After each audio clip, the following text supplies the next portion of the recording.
Hey, salut Osmos. Salut. On est trop content d'être là avec vous et vous savez quoi, j'ai réussi à embaucher ma femme. Wouh. Même si j'ai pas eu le choix, je suis bien content d'être avec vous. Non, on est content d'être là, on le fait depuis chez nous, mais le cœur y est. On espère que vous pourrez louer et adorer Dieu pendant ces moments-là et puis être encouragé, fortifié dans votre foi par rapport à la série que nous continuons ce soir à la radio. Sur quelle fréquence es-tu? Et ce soir, avant de pouvoir plonger nos regards dans la parole, on a juste envie de louer Dieu avec vous. Il y a ce chant de Dan Litten qui dit « Laissons entrer le roi de gloire ». Si aujourd'hui tu as vécu une journée, t'es pas trop forcément bien et tu as eu un moment difficile, une semaine difficile, laisse le roi entrer dans ta maison. Laisse le roi de gloire entrer dans ta maison et on va chanter ensemble.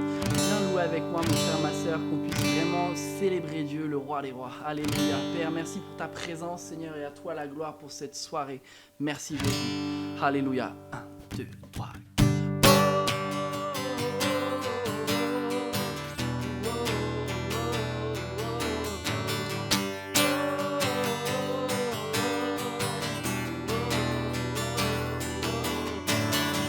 Nous venons célébrer Dieu, nous voulons l'adorer. Devant lui, nous nous courbons. Élever son nom, laissons entrer le roi de gloire, acclamons-le, Dieu de l'histoire, il est vainqueur, faisons-lui place, il est roi, Seigneur.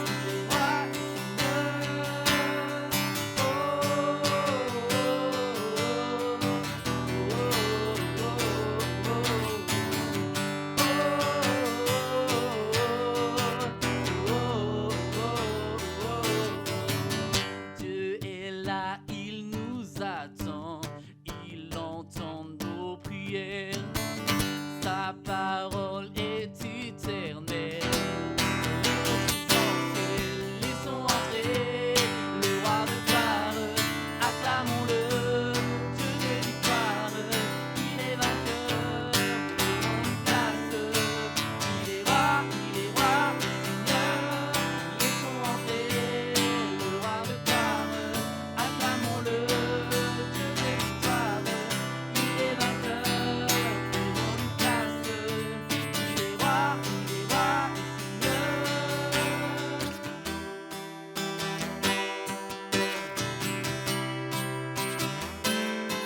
On va dire accueillons notre Dieu.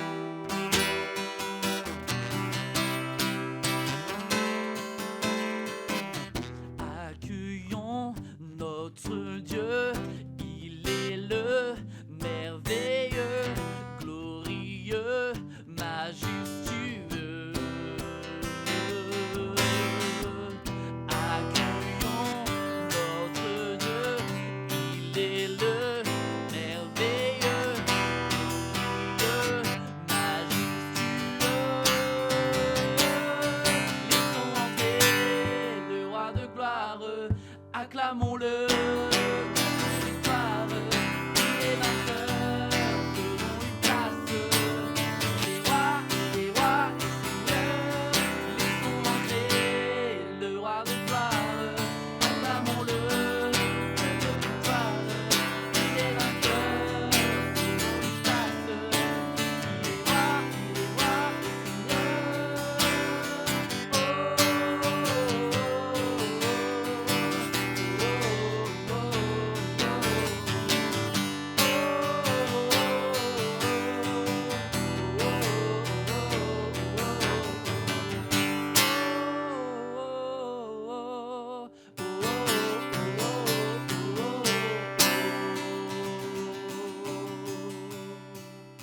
Alléluia. Seigneur, tu es là, présent parmi nous. Seigneur, nous voulons t'adorer ce soir. Tu as transformé nos vies. Tu as frayé un chemin jusqu'au plus profond de nos cœurs. Voilà qui tu es. Voilà qui tu es. Ce Dieu qui opère des miracles. Ce Dieu qui tient ses promesses. Seigneur, on veut s'appuyer sur toi, pas sur nos circonstances, mais sur toi uniquement. Alléluia. Tu es là, présent parmi nous.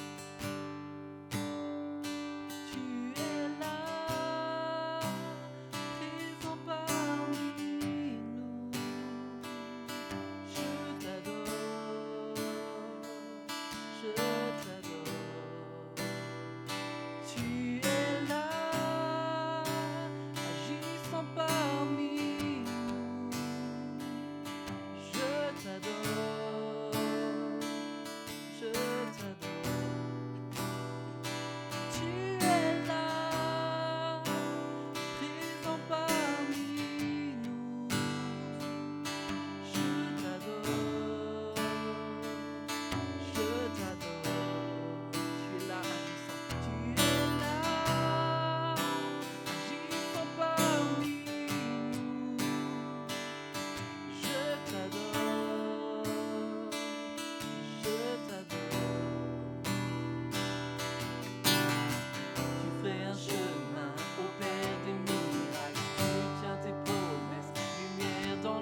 restaures nos cœurs brisés, Jésus. Alléluia. Tu es là, présent parmi nous. Je t'adore, je t'adore. Tu es là, tu restaures les cœurs brisés.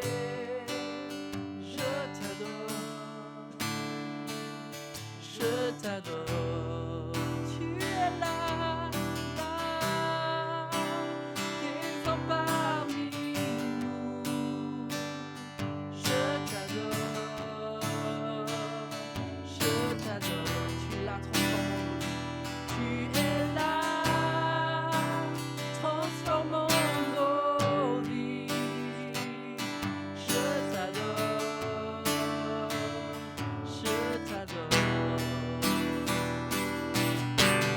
Tu fais un chemin au père des miracles. Tu tiens tes promesses, lumière dans les ténèbres.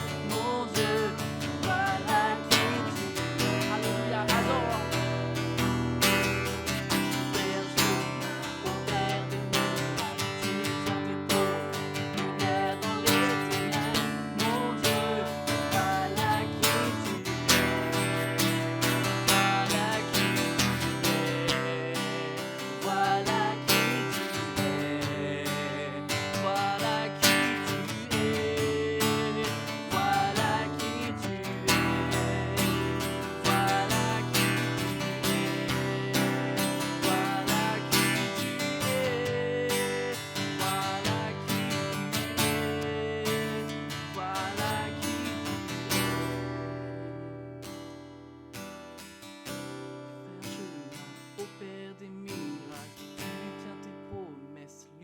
Dans les ténèbres, mon Dieu, voilà qui tu es. Tu ferais un chemin au Père des miracles. Tu tiens tes promesses, lumière dans les ténèbres. Mon Dieu, voilà qui tu es.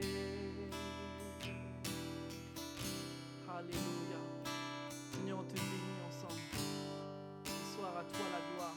On veut rappeler à nos âmes combien tu es grand. On veut rappeler à nos âmes, Seigneur, que tes promesses sont véritables. Quand tu dis une chose, elle arrive. Tu ne mens pas. Seigneur, ce soir encore, on veut être à ton écoute, Seigneur, pour savoir ce que tu veux nous dire. Seigneur, béni sois-tu, Jésus.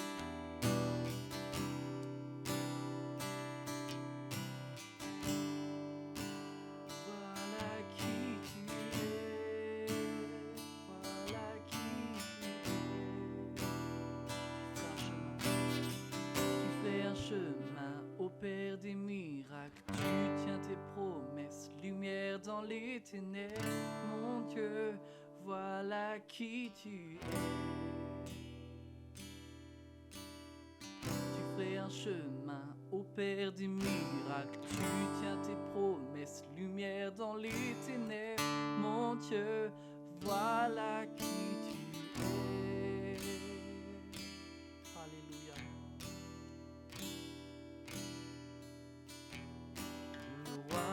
Dans sa beauté, vêtu de majesté, la terre est dans la joie, la terre est dans la joie,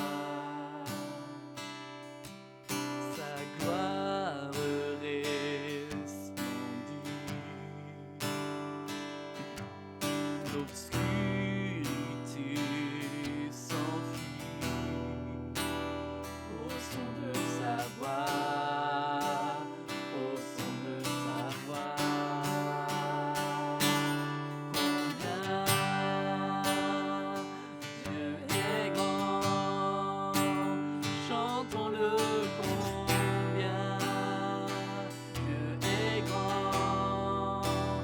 tous verront combien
chantons-le combien Dieu est grand.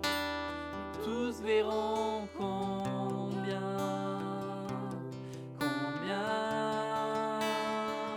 Dieu est grand.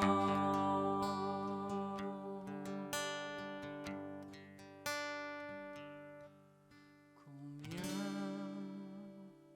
Dieu est grand. Chantons-le combien Dieu est grand. Oui, tous verront combien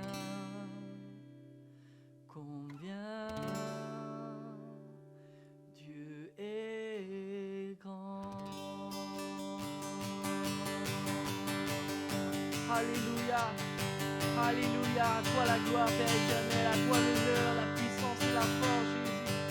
Merci Jésus pour ton amour, alléluia, alléluia, à toi la gloire.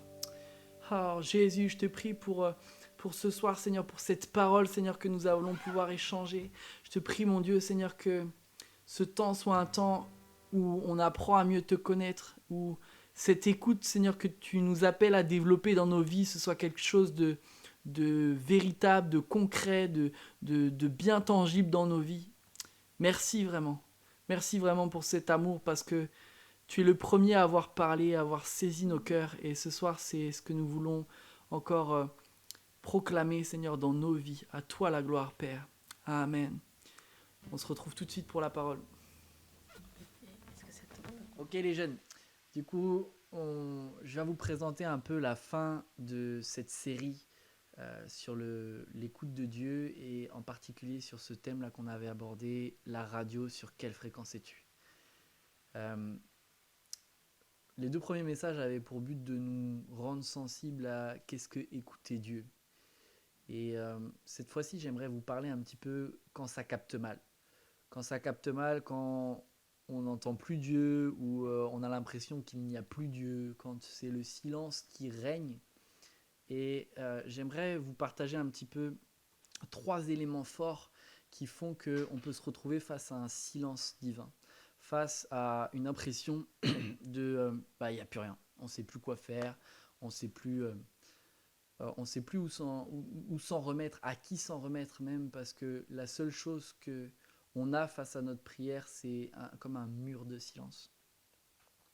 Alors il y a trois raisons pour ça en fait, 3 raisons qui peuvent expliquer ce silence, et j'aimerais vous les partager ce soir. Il y a une des premières raisons que je voudrais évoquer avec vous, c'est quand Satan est responsable, quand le péché est responsable. C'est un combat, c'est un véritable combat, et Satan agit, et il est là, il est présent, mais c'est pas... et c'est là où faut pas qu'on se trompe, c'est que Satan, c'est pas comme une histoire d'épopée entre le bien et le mal. Non, le dernier ennemi que Dieu va vaincre, ce n'est pas Satan, c'est la mort. Et quand justement, quand on parle de ce combat-là, effectivement, Satan sera jugé, mais il y aura une résurrection, parce que la mort a été vaincue. Et on n'est pas sur un aspect d'égalité entre le diable et Satan. Le diable, c'est juste une créature de Dieu comme toi et moi, mais avec des pouvoirs que Dieu lui a donnés et qu'il peut utiliser encore aujourd'hui. Mais la véritable chose qu'il peut faire dans nos vies, ce n'est pas nous tuer, nous détruire, mais nous amener à nous tuer, à nous détruire par nos actes, par nos décisions, et par les décisions parfois de d'autres qui subissent ces mêmes attaques du diable. Et ça, c'est tout un enjeu qu'il faut qu'on comprenne bien en tant qu'enfant de Dieu, parce que on n'est pas dans les films fantastiques, etc. Ça, c'est une chose qui est importante que je voulais vous partager. Néanmoins, il peut y avoir des combats, et aujourd'hui, il y a encore des combats, parce que Dieu n'a pas jugé, n'a pas fait le jugement, n'a pas placé son jugement. Et justement, le diable parfois est responsable, et un exemple qui est très marqué, on l'a partagé aussi, il a été partagé il n'y a pas très longtemps, notamment par Daniel, le pasteur, lorsqu'il nous a invités à une phase de jeûne, et il a parlé du jeûne de Daniel, le jeûne du prophète Daniel, de 21 jours. Et il est dit que, alors que Daniel avait pris du temps pour prier, pour chercher Dieu, quand le prophète avait pris ce temps-là, pendant 21 jours, il était dans le deuil. Pendant 21 jours, il était à prier, à chercher Dieu, il était affligé, et il n'y avait rien qui se passait. La seule chose qu'il avait face à lui, c'était le silence. Et ce qu'on apprend au bout de ces 21 jours-là, voici ce qu'il est écrit. Gabriel, l'ange, il vient vers lui et il lui dit: dès le premier jour où tu as appliqué ton cœur à comprendre et à t'humilier devant ton Dieu, ta prière a été entendue et je suis venu vers toi en réponse à tes paroles. Mais le chef du royaume de Perse s'est opposé à moi durant 21 jours. Ce chef du royaume de Perse, ici, ça fait allusion à un des démons qui régnait à ce moment-là sur la Perse et qui était missionné par le diable pour pouvoir faire du trouble dans le peuple de Dieu, le peuple d'Israël. Alors, face à cette situation-là, on peut se retrouver face à des silences. Et souvent, on ne les comprend pas. Et il y en a un d'ailleurs qui a particulièrement pas compris ce qui lui arrivait, alors que c'était le diable à ce moment-là qui était responsable de ce silence qui pouvait arriver. C'est justement Job, Job, cet homme-là qui a subi vraiment un drame dans sa vie, vraiment un drame profond. Euh, le, quand on regarde tout ce qu'il a subi, entre ses enfants qui sont morts, entre toutes ses richesses qu'il a perdues, tout ça, il y avait plein de choses où il y avait des coups durs qui s'abattaient, ses serviteurs étaient morts, il a eu la maladie, même sa femme disait maudit Dieu, et puis genre juste meurt quoi. Parce que, quand t'as tout le monde qui se retourne contre toi, tu perds tout, et puis il n'y a que trois Gugus qui arrivent, ces trois amis, qui viennent lui parler, qui lui disent mais en fait c'est ta faute. Et c'est là justement où on peut nous aussi avoir des jugements hâtifs et se comporter un petit peu comme ces amis-là lorsque on voit des situations difficiles que des personnes peuvent vivre, et nous-mêmes parfois lorsqu'on vit des situations difficiles, on a des jugements hâtifs qui nous amènent à considérer Dieu d'une autre manière et considérer Dieu suivant les circonstances plutôt que suivant ce que la parole peut en dire. Et ça, c'est tellement important d'être au clair avec ça, parce que sinon on est face à des silences qui deviennent pesants. Et en même temps, alors qu'il y a Job qui dit ça: de mes cris je t'implore et tu ne réponds pas, je me tiens devant toi et tu ne fais rien d'autre que me regarder. Quand Job il dit ça, en même temps, c'est dans les silences à ce moment-là de Dieu que la voix du diable parle la plus fort. La voix du diable est la plus forte dans ces moments-là. Et vous savez, dans notre vie chrétienne, il y a des moments où on peut se poser des questions, on ne comprend pas, on se dit même mais est-ce que Dieu existe? Et quand on voit la souffrance dans le monde, il y a plein de questions qu'on peut se poser. Et d'ailleurs, j'ai échangé dernièrement avec une jeune à ce propos-là, mais au manque de guérison, face au fait qu'on puisse se dire mais on voit des chrétiens qui sont malades, est-ce que c'est normal? Comment ça se fait? Il y a plein de questions qui sont là en nous, et en fait on cherche la réponse juste avec notre intelligence, alors que déjà il y a des principes dans la Bible qui viennent nous éclairer sur ces questions-là. Et vous savez, en fait il y a des moments, et dans ce qu'a traversé Job, Dieu a reconnu que Job était quelqu'un de mature, qui était quelqu'un qui craignait Dieu, qui était quelqu'un qui voulait plaire à Dieu. C'est ce qu'on apprend dans les tout premiers versets de ce livre. Et on voit que Dieu a agi d'une manière adaptée à qui il était. Et il y a un verset de la Bible qui dit: Dieu ne nous tentera pas au-delà de nos forces. Donc quand tu es face à un silence de Dieu, ne remets pas en cause toute ta foi, ne remets pas en cause tout ce qui t'anime, parce que le silence de Dieu est là parfois pour te montrer qu'il a peut-être déjà parlé, mais aussi qu'il veut te fortifier afin que tu restes à te réfugier en Dieu, parce que c'est lui ton seul secours. Quand j'étais petit, j'ai appris à faire du vélo. Et on était dans un parc, je me rappelle, il y avait ma mère à ce moment-là, on était parti faire une balade, j'étais parti en vélo et tout ça, et puis là j'étais trop fier, je m'étais dit ouais, on va retirer les petites roulettes. Et quand on retire les petites roulettes, on comprend pas trop ce qui se passe, mais on sait que soit ça va bien finir et on va avoir l'impression de voler, soit on va avoir l'impression de mourir parce qu'on va se scratcher.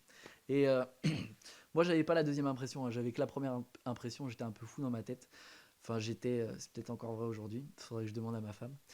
Euh, mais à ce moment-là, en fait, ma mère, à un moment au début, elle me poussait, et lorsqu'elle a fini de me pousser, je m'en suis pas rendu compte à ce moment-là, et bien je continuais d'avancer.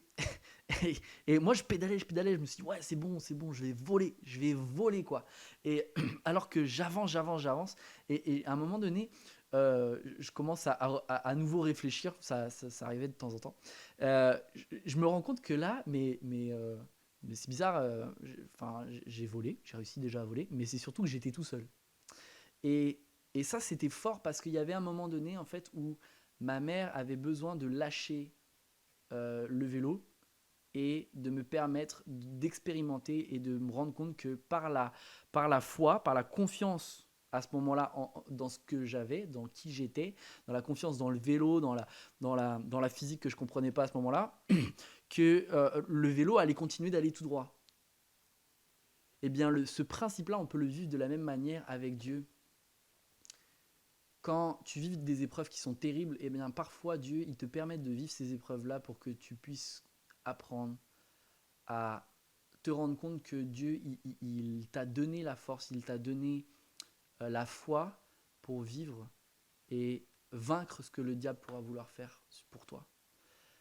Et voici ce qu'il est écrit d'ailleurs dans 1 Jean 2, versets 12 à 14.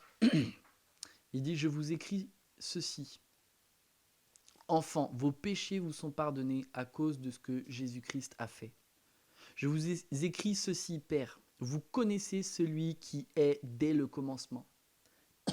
Je vous écris ceci, jeunes gens, vous avez vaincu le diable. Je vous le confirme, enfants, vous connaissez le Père. Je vous le confirme, Père, vous connaissez celui qui est dès le commencement. Je vous le confirme, jeunes gens, vous êtes forts, la parole de Dieu est en vous, demeure en vous, et vous avez vaincu le diable. En fait, c'est ça que nous montre la maturité lorsque on est face à des silences, c'est que Dieu veut nous apprendre à vaincre le diable et à vaincre ce que le diable euh, veut les barrières, les épreuves que le diable veut mettre devant nous ou que la vie nous met devant nous. Hein. Le diable n'est pas toujours responsable de tout, hein. Mais il y a des situations qui arrivent, voilà. Et en fait, on sait pas forcément si on arrivera à s'en sortir. On se demande, est-ce que je suis assez fort, est-ce que en fait, à partir du moment où tu te confies en Dieu, Dieu te donne la foi pour avoir la force. Tu te donnes l'espérance pour avoir la force de vaincre cette épreuve-là. Et c'est la perspective, le regard que tu as de Dieu, de qui est Dieu pour toi, de qui tu es vis-à-vis de Dieu, c'est-à-dire un enfant de Dieu. Si tu gardes ces principes de vie-là, alors les épreuves que tu peux traverser, tu peux t'en sortir. Même si ça conduit un moment à la mort physique, parce que oui, il y a des chrétiens qui meurent. Et dernièrement, on en a appris à Mulhouse de ce qui se passait. Il y avait des chrétiens qui sont morts. Mais ça ne veut pas dire que Dieu ne les aimait pas. Ça ne veut pas dire qu'ils étaient plus pécheurs que d'autres. Ça veut pas. On fait souvent plein de conjectures. Et Dieu a fait ça. Il y a des moments. Mes pensées sont au-dessus de vos pensées, dit Dieu. Elles sont tellement au-dessus de vos pensées que des fois on essaye de faire des conclusions hâtives alors qu'en fait on n'a pas compris déjà qui était Dieu et les principes qui marquaient que Dieu restait fidèle, restait droit, restait vrai. Et nous, on essaye de le mettre dans notre vision, dans notre visière où on est là, on regarde en fait que dans le cadre dans lequel on voit, alors que Dieu, il voit tout, quoi. Et c'est ça, en fait, la maturité que on est appelé à avoir et qui fait que quand Satan est responsable des silences que l'on vit et que Dieu parfois même juste fait silence pour ça, eh bien, c'est un moment, un challenge pour nous de se dire, Seigneur, je veux grandir avec toi. Oui, je suis enfant de Dieu, mais À un moment, il le dit, je vous le confirme, jeunes gens, vous êtes forts, la parole de Dieu demeure en vous et vous avez vaincu le diable. Et je crois qu'aussi on est appelé à être des pères ensuite, des pères ou des mères spirituelles. Il dit à un moment, je vous le confirme, Père, vous connaissez celui qui est dès le commencement. C'est-à-dire qu'il y a tellement une intimité en fait pour les pères spirituels entre eux et Dieu que en fait ils sont pas troublés par les circonstances de la vie. Ils connaissent Dieu depuis le commencement. Ils sont tranquilles et c'est à ça que nous sommes appelés c'est à ça que nous sommes appelés à devenir. Et parfois face au silence qui nous trouble, eh bien change de perspective et ne le vois plus comme une épreuve douloureuse dans laquelle tu vas perdre, mais vois-le comme une opportunité pour grandir avec Dieu. On poursuit. Alors deuxième point, j'aimerais vous partager quand cette fois-ci c'est nous qui sommes responsables. Et c'est nous qui sommes responsables en partie du silence que Dieu peut avoir. La première chose qui peut nous arriver, c'est tu ne t'écoutes pas. Donc quand tu n'écoutes pas, bah forcément, tu as l'impression que Dieu est silencieux. On l'a déjà partagé dans un précédent message, Jean 10, où justement on parle c'est la parabole de la brebis et du berger, où les brebis entendent la voix du berger et la reconnaissent, et alors ils le suivent, ils ne s'inquiètent pas. Mais en fait, quand il te tend la main et qu'il te donne quelque chose, Dieu, mais que tu ne le connais pas parce que tu ne l'as pas reçu comme ton sauveur et ton Seigneur, alors à ce moment-là, la révélation de Dieu et l'écoute que tu peux avoir de Dieu, c'est comme s'il y avait un brouillage. Et je vous en avais parlé aussi de ce fameux voile. Je ne vais pas y revenir là-dessus. Donc le fait qu'on n'écoute pas. L'autre moyen, euh, les autres silences auxquels on peut avoir à faire face, et tout ça c'est des faux silences en fait. Quand j'écoute pas, c'est un faux silence parce que Dieu a bien parlé. Mais aussi, c'est une question de pardon. Premièrement, le pardon envers Dieu, et deuxièmement, le pardon envers les autres, envers notre prochain, et parfois même envers nous-mêmes aussi. En fait, il y a un moment donné dans la Bible où il est présenté un peuple d'Israël qui sort d'Égypte, qui est, waouh, il y a toute une victoire, il y a tout ça. Mais il y a un moment donné où Dieu dit stop. Et quand il dit stop, c'est que le peuple n'écoute plus. Et voici ce qu'il est écrit. D'ailleurs, Jésus reprend un moment cette prophétie-là pour en parler aux pharisiens, c'est-à-dire des hommes et des femmes qui se croyaient matures en Christ, et tellement matures en Christ qu'ils s'appuyaient sur leur propre force et plus sur Dieu, si bien qu'ils avaient la loi qui les dominait et ils se glorifiaient de ce qu'ils pouvaient bien obéir à la loi plutôt que de se glorifier simplement qu'ils ont un Dieu, un Père qui les a aimés, qui a envoyé le Fils Jésus-Christ. Et face à ces personnes-là, Jésus reprend cette citation d'Ésaïe, et quand il est question en fait de Dieu qui parle à Ésaïe, qui lui dit à travers une vision, hein, c'est d'ailleurs une vision glorieuse où à un moment Ésaïe dit me voici Seigneur, me voici. Mais juste à ce moment-là il dit vous aurez beau entendre, vous ne comprendrez pas. Vous aurez beau regarder, vous ne verrez pas. En effet, le cœur de ce peuple est devenu insensible. Ils se sont bouchés les oreilles et ils ont fermé les yeux de peur que leurs yeux ne voient, que leurs oreilles n'entendent, que leur cœur ne comprenne, qu'ils ne se convertissent et que je les guérisse. Waouh! Mais heureusement, ça finit pas comme ça. Il dit, juste après à Ésaïe, il dit, mais heureux sont vos yeux parce qu'ils voient et vos oreilles parce qu'elles entendent. Et ça, c'est Jésus qui dit ça à ce moment-là dans Matthieu 13. Il partage ça, Matthieu 13, 14, 15. La prophétie d'Ésaïe s'arrêtait avant, mais Jésus, il a dit une chose, mais heureux parce que vos yeux voient. Voient quoi? En fait, voient l'œuvre que Jésus est venu faire parce que Jésus est là sur terre, parce que la promesse qui était venue depuis déjà des centaines d'années, des milliers d'années même, cette promesse-là, elle n'est pas finie, elle n'est pas en miettes, elle est toujours là, elle reste toujours. à ce moment-là, Dieu agit. Mais le problème, c'est que le peuple d'Israël était face à un silence de Dieu. Il ne voyait plus, il n'entendait plus parce que le péché envers Dieu était grand. Ils avaient péché envers Dieu. Comment ça s'était manifesté? En fait, ils se confiaient dans d'autres personnes. Ils s'appuyaient sur d'autres personnes. Ils ne venaient plus dans la présence de Dieu. Ils préféraient faire leur vie, ils préféraient suivre leur chemin plutôt que de suivre Dieu. Et Dieu est patient. Dieu avait été très patient à ce moment-là. Mais il y avait un moment donné où il se rendait compte que s'il continuait d'être patient, plus personne n'aurait cru en Dieu, malgré toutes les mains tendues. Et c'est pour ça que Dieu a agi ainsi. Et Dieu, il est tellement bon. Vous savez, euh, quand il y a un père de famille ou une mère de famille qui voit son enfant qui a fait caca dans la couche, il ne le laisse pas dans son caca. Il vient prendre le bébé, il le change, il lui enlève la couche, il lui met une nouvelle couche. Avec Dieu, c'est pareil pour le péché. T'as beau être rempli de ce caca spirituel-là, Dieu, il veut te tendre la main et il te continuera de te tendre la main.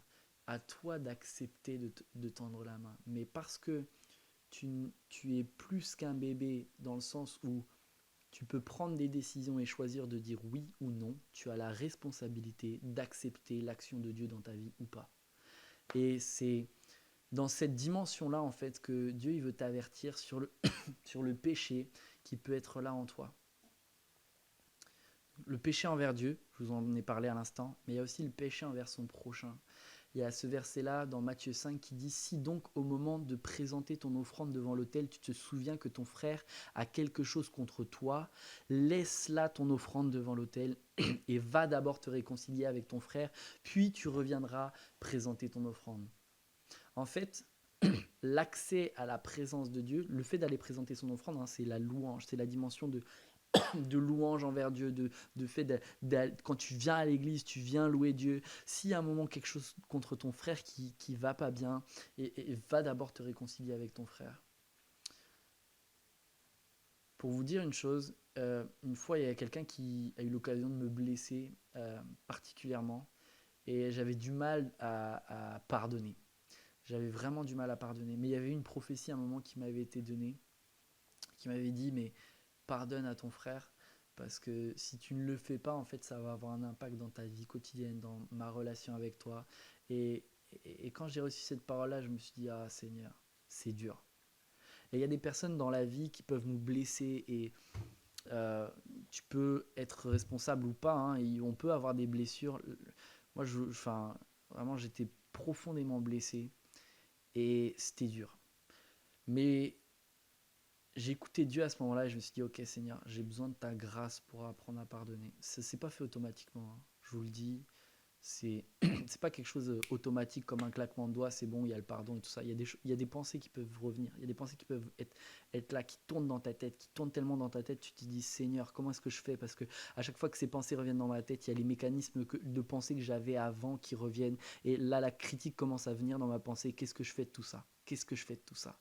Dieu, il te dit, bénis la personne. Et c'est à ce moment-là que moi, je me suis dit, à chaque fois que je faisais ça, il y avait des moments, c'était plus dur que d'autres, mais il y a des moments, je disais, Seigneur, bénis cette personne-là, parce qu'elle m'a fait du mal, mais je veux changer ma mentalité. Je veux que ce pardon euh, que, que, euh, que j'ai accepté, parce que je l'ai dit à un moment à Dieu, je lui dis clairement, ok, je veux pardonner à cet homme, donne-moi la force de le faire. Oui, je pardonne à cet homme-là. Je l'ai vocalisé longtemps avant, mais après, il peut y avoir des restes. Et face à ces restes, parfois, c'est un combat. Et il ne faut pas se leurrer, hein. C'est pas comme ça, un bouton magique, et puis tout va mieux après. Non, non, il y a des processus de pardon qui peuvent être terribles. Des personnes qui peuvent être abusées physiquement, sexuellement. Le processus du pardon, c'est pas quelque chose d'acquis, c'est pas quelque chose qui vient naturellement, ça peut prendre du temps. Et quand je te dis ça, ça ne veut pas dire du coup que face au verset que j'ai lu, si tu n'arrives pas à pardonner, ça veut dire que tu ne peux plus aller dans la présence de Dieu. Non, viens dans la présence de Dieu, et viens vraiment, mon frère, ma soeur, viens dans la présence de Dieu. et reçois cette guérison. Ça prendra du temps.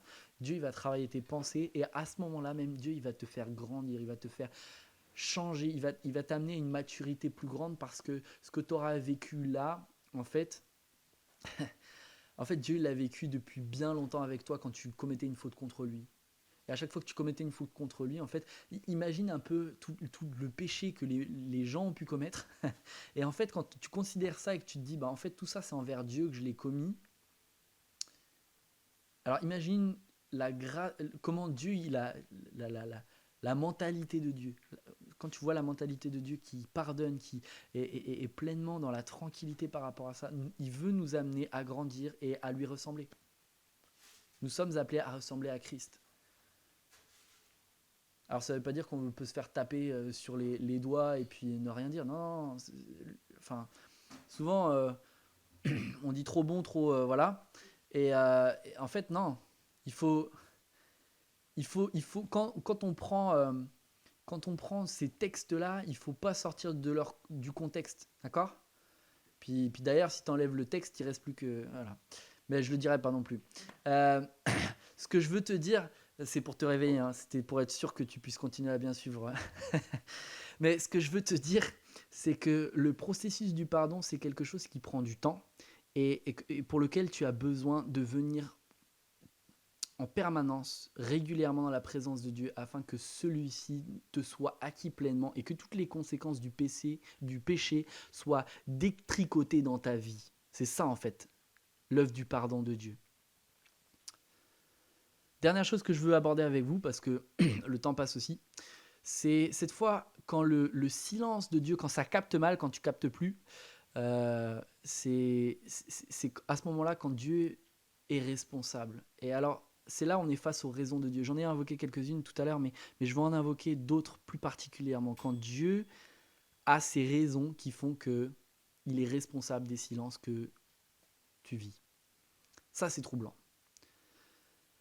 Alors, il y a un moment, Isaïe qui dit encore, Isaïe, vraiment, c'est un homme qui a écouté Dieu, qui a été transformé, waouh, enfin vraiment fort.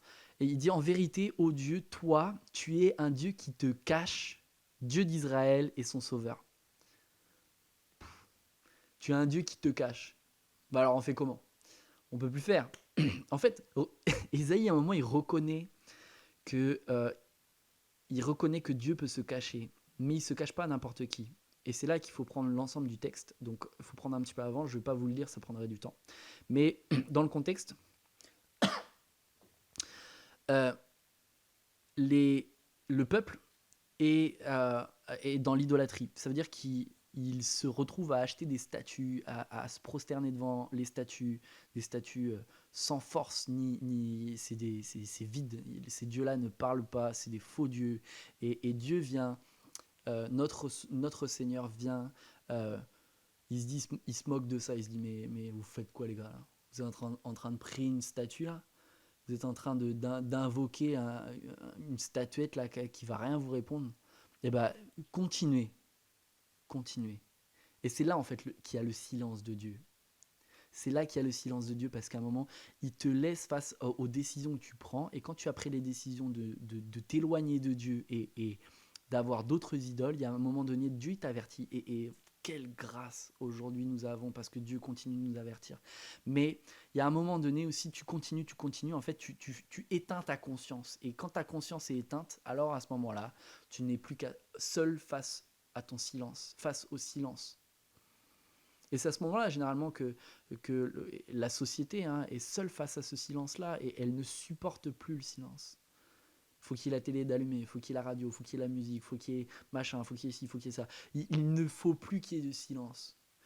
Mon frère, ma soeur, prends du temps pour être dans le silence afin que le divin puisse venir jusqu'à toi et que tu puisses à nouveau entendre, non plus ces choses qu'il y a aujourd'hui, mais le Saint-Esprit qui te parle et qui te dit mon enfant, je t'aime, j'ai à te parler, j'ai des choses à te dire. En fait, à travers ça, à ce moment-là, Dieu, il veut aussi fortifier ta foi quand tu es face à des silences. Paul, il dit ça de Corinthiens 5,7, il dit « Car nous vivons guidés par la foi, non par la vue ». Et il y a un exemple concret dans la Bible où il y a un homme qui s'est retrouvé face à une parole très claire, très précise, plein de choses, plein de directives, c'était vraiment précis, mais, mais il a dû attendre longtemps avant que Dieu lui parle à nouveau. Cet homme-là, c'est Noé.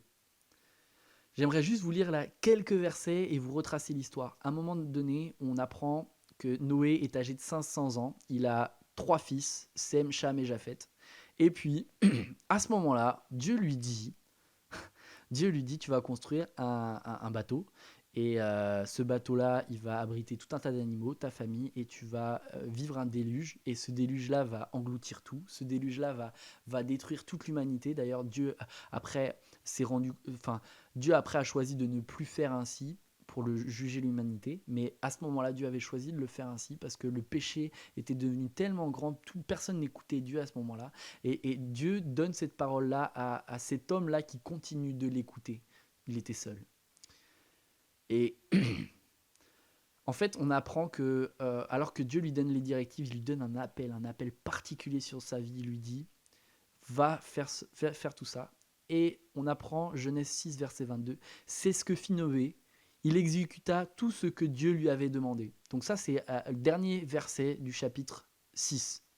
Premier verset du chapitre 7, donc juste après. Donc en 2 versets, on apprend « L'Éternel dit à Noé, entre dans l'arche, toi et toute ta maison, car je t'ai vu juste devant moi parmi cette génération. » En 2 versets, il se passe un temps considérable quand même. On apprend que Noé fait tout ce qu'il lui demande, okay, et puis boum, après, il dit Noé rentre dans le bateau. Un tout petit peu après, au verset 6, chapitre 7, verset 6, on apprend Noé avait 600 ans lorsque le déluge d'eau fut sur la terre. Bilan.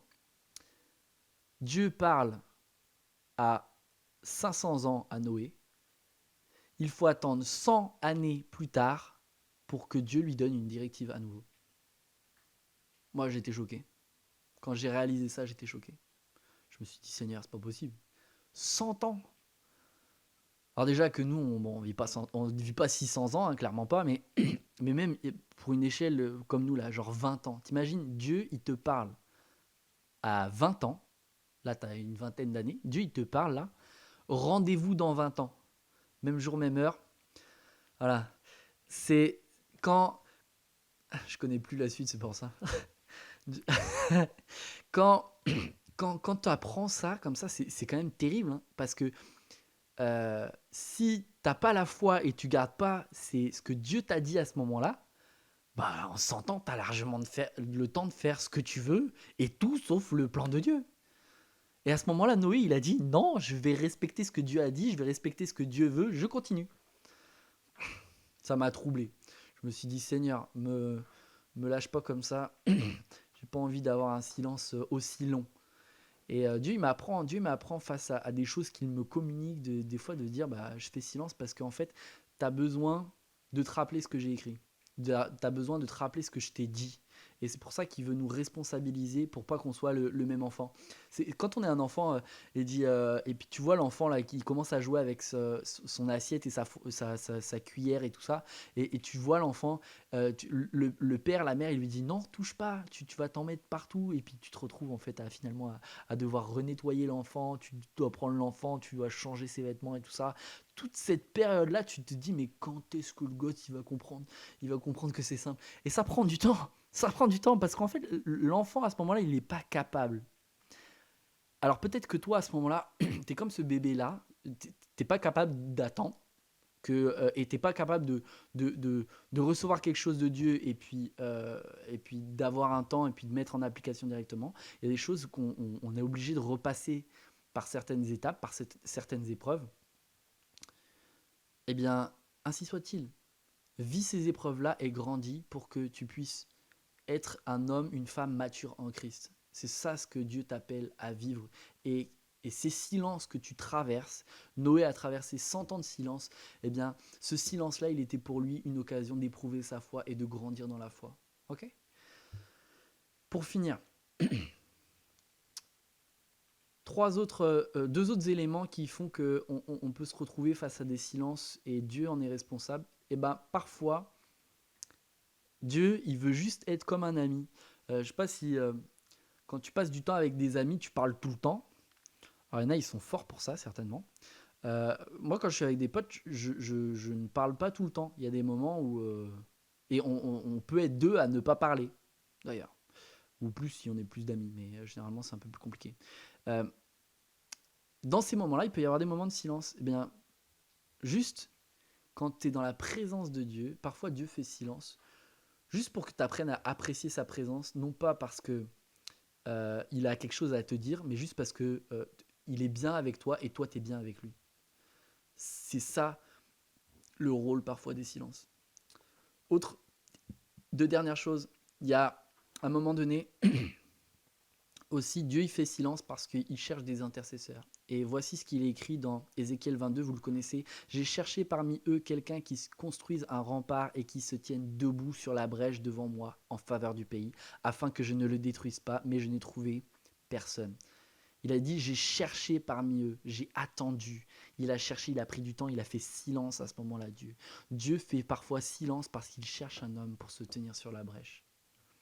Et parfois, parce qu'il n'y a personne pour se tenir sur la brèche, alors Dieu est obligé de faire silence.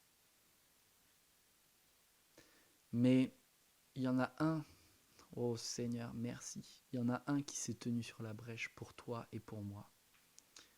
Et qui a vaincu la mort, c'est Jésus-Christ. Et c'est extraordinaire parce que cet homme-là est venu, il est venu en tant qu'homme sur la terre, il était pleinement homme, pleinement Dieu, hein, c'est Jésus-Christ. Mais c'est extraordinaire ce qu'il a vécu face à un silence, je vais vous le dire tout de suite. Euh, Voici un moment ce que David peut dire dans le psaume 23, et il annonce de manière prophétique 1000 ans en avance que le sauveur du monde allait dire au moment de son agonie. Il dit, psaume 23, verset 2, « Mon Dieu, pourquoi m'as-tu abandonné ? Tu restes loin, tu ne viens pas à mon secours malgré toutes mes plaintes. Mon Dieu, le jour j'appelle, mais tu ne réponds pas. La nuit je crie sans trouver de repos. » Waouh! David annonce 1000 ans en avance le silence que Jésus allait devoir traverser. Ce silence-là, mon Dieu, pourquoi m'as-tu abandonné ? À un moment, en fait, Jésus, lorsqu'il est sur la croix, il prend le péché de l'humanité sur Dieu. Il y a comme une barrière qui s'établit entre le Père et le Fils, et c'est le péché.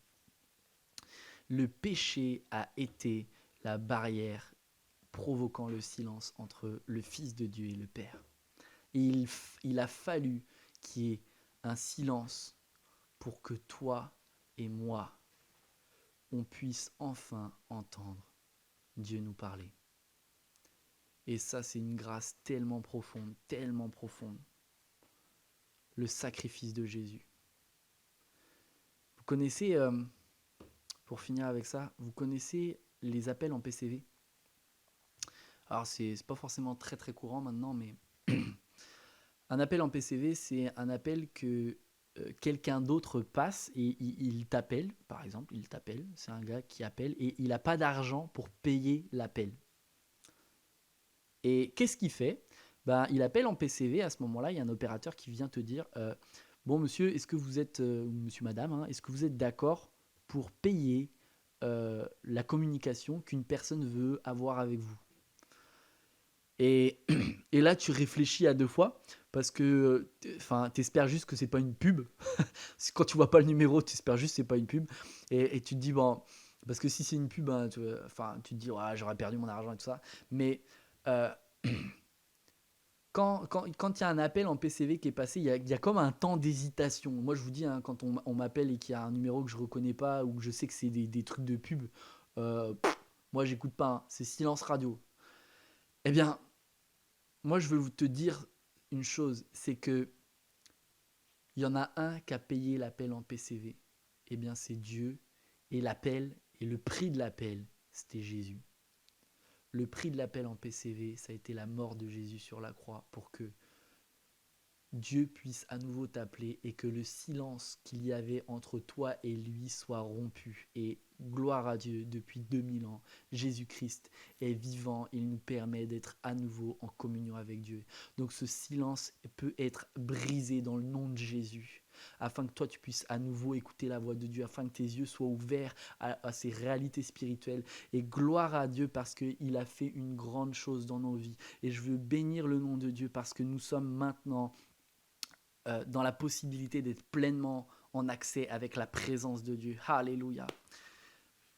Je veux juste finir en priant pour cette réalité-là que certains sont appelés à vivre et que tu puisses aussi grandir dans la foi. Si toi, tu connais déjà la voix de Dieu, que tu puisses être ce jeune homme qui a vaincu le diable, dont la parole demeure en lui, et peut-être ce père et cette mère spirituelle que tu es appelé à devenir parce que tu connaîtras le Dieu depuis toute éternité.